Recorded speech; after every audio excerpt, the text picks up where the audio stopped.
woman's case is well deserved. So ladies and gentlemen, please put your hands together for Nikki Giovanni.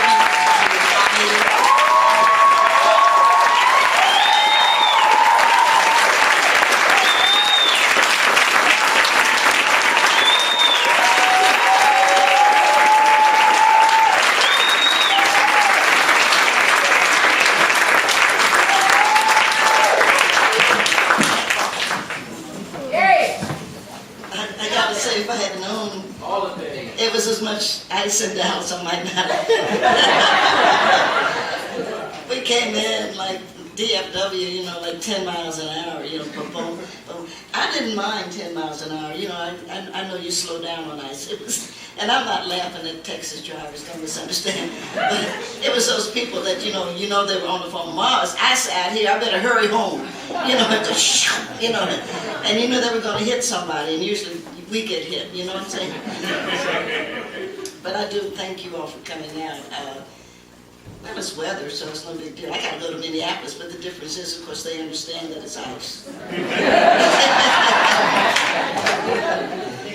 I am glad to be back in Dallas. I think I was here for a literary luncheon like last year or something like that.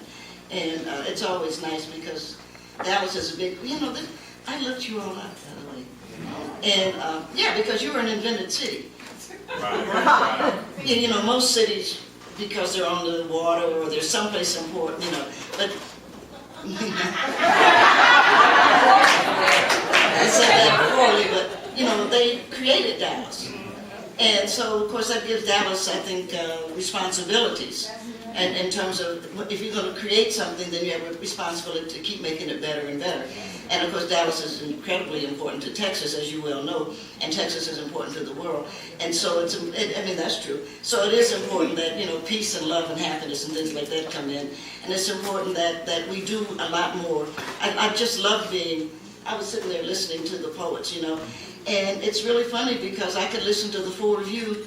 It could have been 1960. Yeah. And that's kind of, you know, it speaks to your genius, but it also speaks to, like, what the hell? You know, I don't know what is going on. I mean, that's just, it's ridiculous that we're still, and this is not Nikki's lecture because I'm in a good mood and stuff, but it's ridiculous that we're still arguing about whether or not kids should go to school.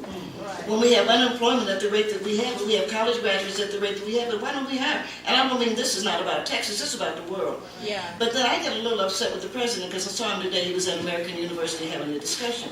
And he was saying, you know, presidents can only do so much. Well, presidents, as far as I'm concerned, can only do one thing, they can talk. That's how they can do it. So then, you know, you have to talk, damn it. You have to speak.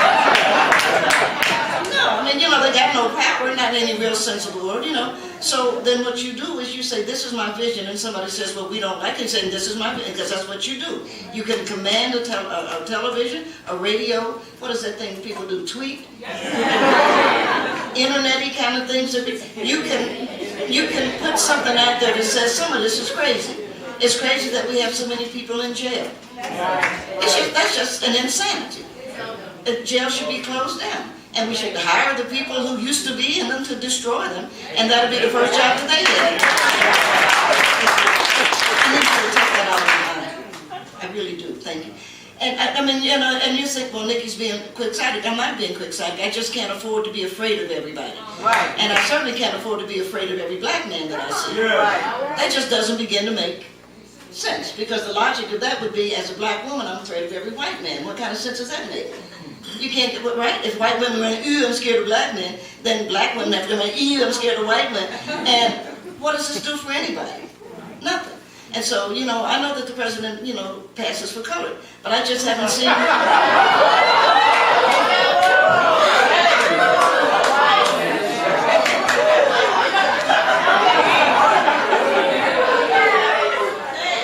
I don't see what 44 has done that 43 wouldn't do. And so I'm a little disappointed because what I wanted was a vision. That was all I wanted. I just wanted somebody to come out of you all's generation, because I'm old. And I do recommend, by the way, old age. And I think I do. Everybody's always talking about, you know, really young, you know. And young is a nice thing to have been. So it's important to get old. Because if you all don't get old, then we're going to lose you.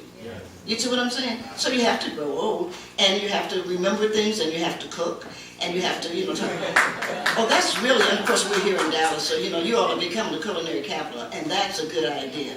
Because people will come. If you have good food, people will come. That's the truth. And if people come, then they change everything else. But that's another discussion. I just wanted to say, one, I'm really happy to be here. I was glad to be invited, thank you. And I wanted to say that I am very proud to share the stage with the 4 poets who came, and of course with any songwriter, it's always like Grace was very lovely. So it was lovely to hear you all. And the only thing I didn't get to do, but I get to read you because I'm sure I'll spend most of my life tomorrow in the airport. I get to, and nothing's gonna get out of here that quickly, And so I get to read what the kids have written. And I think that these things are very, I'm very excited. And I think that's good. I think things like that are important. And you didn't need me to come to Dallas to say that things like that are important, but I just did want to say that I think that it is, and I think that these are good things. Obviously, whatever America is going to be, the arts are going to do it. There's just no sort of getting around that. And so we in the art community, whether we're writing poetry or acting or singing or whatever it is that we do, season 4 of Downton Abbey will soon be out. Don't you just love that? I know there are no, I can't say that anymore. I was about to say, I know that there are no real black people in there, but actually there is going to be now in season 4, we finally get jazz. So I know we have one black person coming in to season 4. Yeah, I do. I think it's important because look at the influence that blacks had on England. I mean, aside from the fact that we made their money for them, things like that. Well, we did all the work. But then where would the Beatles be if they hadn't heard Little Richard? And people laughed. I'm sure Little Richard from Georgia. Where is in Georgia? Macon. And so, when Richard was on stage, Richard Penniman, when he was on stage, people said, I don't know why he's doing that. He became an icon. He did it because that's what he knew. Some of you in this room, some of you are young people, some of you are not so young. If you're doing what you love, you can give yourself a chance. Maybe you won't be rich. Little Richard is rich because people keep paying him off. Donald Duck saying, good golly, Miss Molly, you sure like the ball. That's the truth. So we have Disney paying him off because, he sued Disney because Donald Duck didn't pay. Not that you're interested. Maybe some of you didn't know that. So Richard sued Disney. Disney assumed because of his lifestyle and because he drank and things that normal people do when you're a star, that would be another discussion. They thought he would die. Walt has died, 2 presidents of the company have died, and Richard still has his lawsuit. So they keep paying him off. It's so wonderful. It's a good idea to sue if somebody's fucking getting sued. You might outlive them, you might die, but if you don't, you'll collect. I don't know that Richard will collect. I just know that he's 84 now, and going strong. And I think it's a good idea. And I'm just saying that to some of you. There are things that you want to do, and the people that are around you will say, because the ladies in the beauty parlors, I don't know why she won't do that. She wants to do that because she wants to do it. And he wants to do it because I don't know. We don't have to know things like that. What you have to do is not try to please people that don't like you.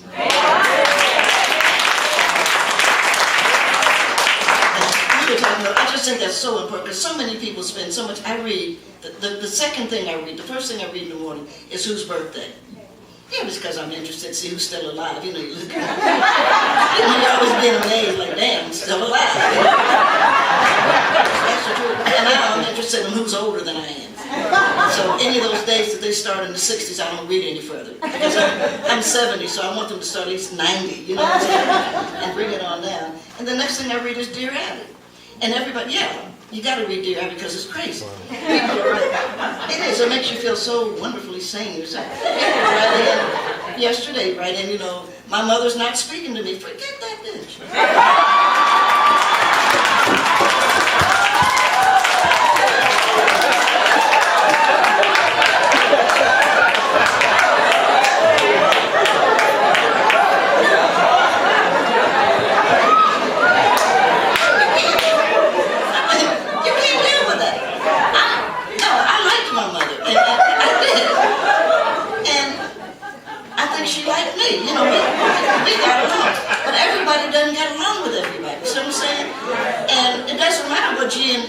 the DNA you share. What matters is how people respect you. And you have your life and you have a right to live it. And people that don't want you to do that, you need to get rid of them. Because the idea that they're somehow, they're not your family, whatever it is they are, because family supports you. Family is your friend. Family says, how can I help you, baby? Right? I mean, that's the South, because we're here in Texas. Texas isn't exactly the South. And so, no, if somebody's here from Mississippi, they know exactly what I mean. Because that's what you're doing, is you have to find people that support you. This is a new world. And everybody's been upset. And again, it's a good thing. We were talking at lunch, but I think it's that one of the really good things, because it's funny to me as a black woman, but to me as anything, that America's been having this question, and I just thought I should mention that, on gay marriage. Everybody was upset, like, ooh, the gays shouldn't get married. I remember when, the blacks shouldn't get married.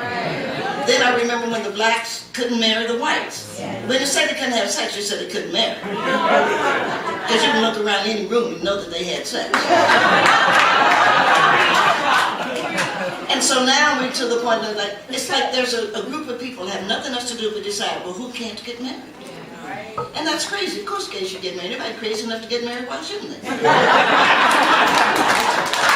got to do with that? No, marriage is one of the really dumb ideas. But can I just share one thing that But my class and I were having an argument about that. I teach at Virginia Tech, and I just said the same thing, like marriage is a waste of time, stupid, and And they're like, Nikki, you can't say that. I said, well, what I think, and it's true. What I think we should do for people to get married, send out a little card. You know what I'm saying? John and Juanita are one. I grew up with a beauty parlor, you know what I'm saying? So the women in the beauty parlor say, oh, ain't that nice? John and Juanita are one. Everybody's happy. Right? They've announced it, we respect it. Now, when John and Juanita decide to get a divorce, this is when you need to party. Because I don't know who you know, but I know the ladies that I know in the beauty parlor are handicapped. So if you were getting married and they got a wedding invitation, the first thing that somebody would say, ain't gonna last. And you know the ladies in the beauty parlor, that's exactly what they say, ain't gonna last. They know it's not gonna last, and so they're gonna give you a cheap gift. Because why should they be in debt when the marriage is over? Right? You know that they're gonna give you a cheap gift, so why should you buy good food when you know you're not gonna get anything for it?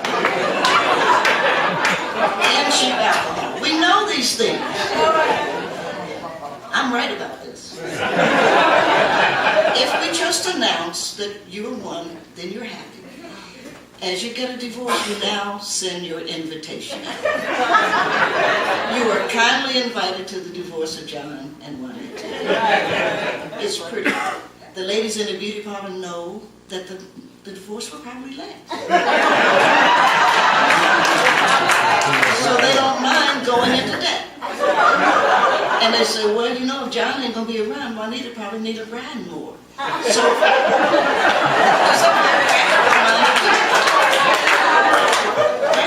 and so they're like, whoa, why don't 4 or 5 of us go in and that's what we'll get for her? You see what I'm saying?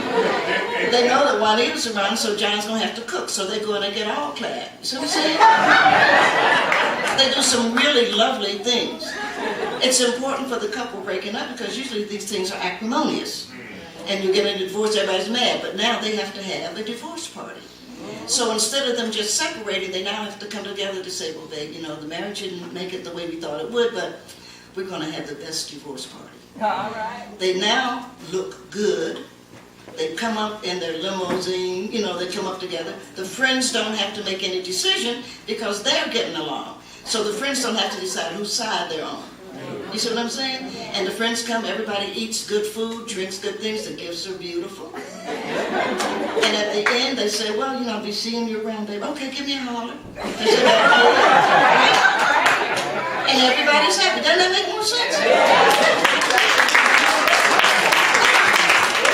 But nobody listens to me. I just thought I'd share that. I'm a native Tennessean. I was born there. During the age of segregation, when you couldn't go to the same amusement park or the same movie theater, when the white guys would cruise up and down the streets and call out to you, when the black guys were afraid of being lynched, but we went to church each Sunday and we sang a precious song, and we found a way not to survive, anything can survive, but to thrive, and believe and hope. I'm a native Tennessean. I was born there. But I was only 2 months old when my mother and father moved my sister and me to Cincinnati during the age of segregation, when Dow drug stores wouldn't serve us, when neighborhoods were redlined. But at least Mommy could get a job teaching and Daddy could get a job behind a desk. And after all, if you are a college graduate, that's the least you can expect. Though the Pullman Porters took us south each summer and watched over us with an unfailing faith and got us from there to here. I'm from Knoxville, Tennessee. I was born there, in the only state in rebellion that didn't have to undergo Reconstruction, in the volunteer state that sent as many from one side as another, in an area where if I just have to have a car break down, I would prefer any holler to any city neighborhood.